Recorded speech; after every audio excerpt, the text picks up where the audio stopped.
법자빠감 군우시 처리용에다나 다다리 섹치든 적요래 깡따리안 니까대한 곰고 공속도 요나 초고요래. Meditation should be motivated by the bodhicitta, which is the awakened mind, by compassion, by the thought of impermanence, and also can involve many different methods or yogas.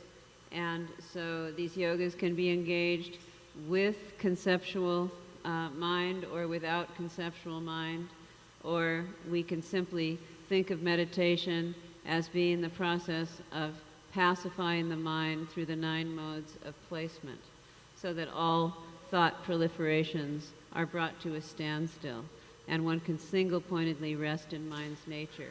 So it seems that in both cases, all of these different techniques are emphasized.